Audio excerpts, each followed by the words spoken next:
नमस्कार, ये चित्त चर्चा शो है और मैं आपका स्वागत करता हूं हमारे शो में। आज हम लोग किसी विशेष मुद्दे को लेकर आए हुए हैं। आप सबको पता है कि लालसोट दौसा में एक डॉक्टर अर्चना शर्मा जी ने सुसाइड अटेम्प्ट किया। उनका सुसाइड सक्सेसफुल रहा। वो उनका जो सक्सेस रेशो रहा वो हम सबकी मानवता के लिए शर्म की बात है, क्योंकि हमने उन्हें इतना नीचे गिरा दिया कि उन्हें अपने जीवन को समाप्त करना पड़ा। आज जयपुर ही नहीं, पूरे देश भर के डॉक्टर्स में रोष का माहौल है, सभी में आक्रोश है। आज हमारे साथ उपचार संस्था के समन्वयक डॉक्टर सुनील कुमार गिरसा जी हैं। मैं उनसे जानना चाहूँगा कि उनके इसके बारे में क्या विचार हैं, और साथ ही साथ ये कि अभी समाज की जो स्थिति है कि हर आदमी डॉक्टर्स को हर चीज़ के लिए ब्लेम करने लगा है, जबकि जब वो डॉक्टर जो उनकी जान बचाता है, जो उनके लिए रात को 2 बजे 3 बजे जब भी ज़रूरत होती है तो इमरजेंसी के समय खड़ा होता है, उस डॉक्टर के लिए आज लोग गालियां देने से नहीं बाज आ रहे हैं। उनके लिए धरना कर रहे हैं, प्रदर्शन कर रहे हैं, हाय हाय के नारे लगा रहे हैं। तो डॉक्टर साहब, आपका क्या विचार है इसके बारे में?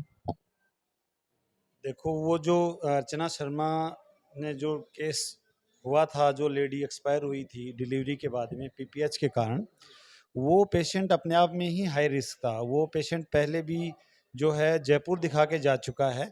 फिर उनको लगा कि नहीं साहब, हम अर्चना शर्मा के हाथों में सेफ रहेंगे, क्योंकि उनकी भी पहले डिलीवरी अर्चना शर्मा ने करवाई थी, तब वो वहाँ गए थे। उसके बाद में जैसे पेशेंट एक्सपायर हुआ था, उसके बाद में उसके अटेंडेंट जो हैं उन्होंने कहा था कि साहब आपने तो बहुत मेहनत की है बचाने के लिए, लेकिन हमारा पेशेंट नहीं बचा, हमारे आप गांव में इसको शिफ्ट करवा दीजिए। तो डॉक्टर साहब ने इनको शिफ्ट करवाया था अपनी एम्बुलेंस से। फिर कुछ असामाजिक तत्व हैं जिसमें शिवशंकर जोशी है, एक पंकज बिहारी शर्मा जो हैं वो पत्रकार थे अनफॉर्चुनेटली, और एक जितेंद्र गोठवाल हैं जो छोट भैया नेता हैं। उन्होंने लोगों को इकट्ठा किया हॉस्पिटल के बाहर, जो है वो मर्द शरीर को रख के, और उन्होंने प्रदर्शन किया।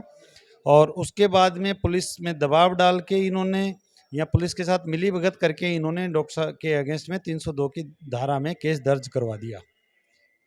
तो ये बड़ा दुर्भाग्यपूर्ण चीज़ थी, क्योंकि देखो ऑपरेशन होते हैं, ऑपरेशन से अगर कोई मरता है और उसके अगर 302 लग जाती है, इसका मतलब ऑपरेशन की तैयारी जो है, किसी को मारने की तैयारी चल रही है, तो ऑपरेशन पे बैन हो जाना चाहिए। बट ऑपरेशन, ये हकीकत है कि ऑपरेशन से लाखों लोगों की जानें बचती हैं। और कुछ लोग, जो आदमी का शरीर होता है अलग अलग होता है, ये कॉम्प्लिकेशन भी नहीं था, ये एक्सपेक्टेड था कि ऐसा हो सकता है, डॉक्टर ने पहले एक्सप्लेन भी किया है, और उस कारण लोग मर जाते हैं। तो इसमें डॉक्टर 302 नहीं जा सकता है भाई, ये नेग्लिजेंस का केस होता है। और नेग्लिजेंस को प्रूव करने के लिए जो है वो आप डिस्ट्रिक्ट लेवल पे है, सीएमएचओ से बात करके मेडिकल बोर्ड का गठन करवा सकते हैं, और जयपुर के लेवल पे आप मेडिकल कॉलेज में बात करके मेडिकल बोर्ड का गठन करवा सकते हैं। अगर नेग्लिजेंस प्रूव होती है तो कोर्ट का केस लग जाता है। डॉक्टर अगर गलती करता है और पेपर्स में पकड़ में नहीं आए, ऐसा नहीं हो सकता। डॉक्टर्स, क्योंकि डॉक्टर को हर काम करना होता है, पेपर भी लिखना होता है, और उसने किया नहीं और पेपर में नहीं लिखा तो वो डॉक्टर तो पकड़ा जाएगा। इसलिए डॉक्टर को अगर गलती आपको पकड़नी है तो आप मेडिकल बोर्ड का गठन करो और उसकी इंक्वायरी करवाओ। तो डॉक्टर की गलती है तो वो पकड़ में आएगी, उसको टाल ही नहीं सकता कोई। उसके बाद में अगर डॉक्टर जिसने उस पेशेंट के लिए इतनी मेहनत की, 2 घंटे उसका कार्डियक मसाज सीपीआर भी किया, उसके बाद में भी नहीं बची, और उसके अगेंस्ट में 302 लगा दिया, और उसके बाहर हॉस्पिटल के गेट के बाहर एक डेड बॉडी को रख के अगर प्रदर्शन कर रहे हैं लोग, तो डॉक्टर मानसिक दबाव में आई और जिसके कारण उसने सुसाइड कर लिया। इसलिए ये जो गुंडा तत्व हैं, इनको ऊपर जो है 306 जो है अबेटमेंट टू सुसाइड का केस लगना चाहिए। और इसके साथ में जो पुलिस वाले जिन्होंने दर्ज की, उन पे भी 306 अबेटमेंट टू सुसाइड का केस लगना चाहिए। इसी से चीज़ें समझ में आ सकते हैं। आगे से गवर्नमेंट को ये भी चाहिए कि ये जो गाइडलाइंस हैं जो मेडिकल प्रोफेशन से रिलेटेड हैं, वो पुलिस अधिकारी, आम जनता इंक्लूडिंग पत्रकार को भी क्लियर होना चाहिए कि ये रास्ता होता है, ये कोर्स होता है, उसी हिसाब से आगे का कार्य डिसाइड हो। डॉक्टर साहब, ये जो आपने मुद्दे रखे हैं हमारे सामने, अभी हम लोग जयपुर शहर में हैं।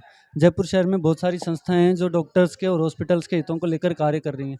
पर जब हम ऐसे छोटे शहरों में देखते हैं जहाँ पे संस्थाएं एक्टिवली काम नहीं कर रही हैं, या जो हैं तो उनके पास कार्यकर्ताओं की कमी है, तो उनके लिए आपकी क्या प्लानिंग? क्योंकि अब लोग, हम यहाँ देख रहे हैं कि लोग संतुष्ट नहीं हो पा रहे सरकार की कार्रवाई से, तब ये धरना लगातार जो आपकी बातचीत है वो चलती जा रही है, और सरकार से शायद अभी तक कोई संपर्क भी नहीं हो पाया आप लोगों से जो इस बात के बीच में समझौता करा सकें। तो जो छोटे एरियाज़ हैं, यहाँ तो हम जयपुर में प्रदर्शन करके धरना करके सरकार का ध्यान अपनी ओर आकर्षित कर सकते हैं, पर जो छोटे शहर हैं, छोटे कस्बे हैं, वहाँ की हॉस्पिटल्स के लिए और वहाँ के ओनर्स के लिए आपकी क्या हिदायतें हैं? नहीं, छोटे शहरों में डेफिनेटली डॉक्टर्स भी कम होते हैं, हॉस्पिटल भी कम होते हैं, तो दिक्कतें होती हैं। हाँ, जो बड़े जो एसोसिएशन, जो राजस्थान लेवल की एसोसिएशन है, उससे डॉक्टर को जुड़े रहना चाहिए और उनकी जो मांगें होती हैं या इनकी ज़रूरत होती हैं, तो हम उनके साथ खड़े रह सकते हैं। पूरे राजस्थान को खड़ा कर सकते हैं उनके साथ में, अपनी बातें गवर्नमेंट तक पहुंचाने के लिए। शुक्रिया डॉक्टर सुनील कुमार गरसा जी।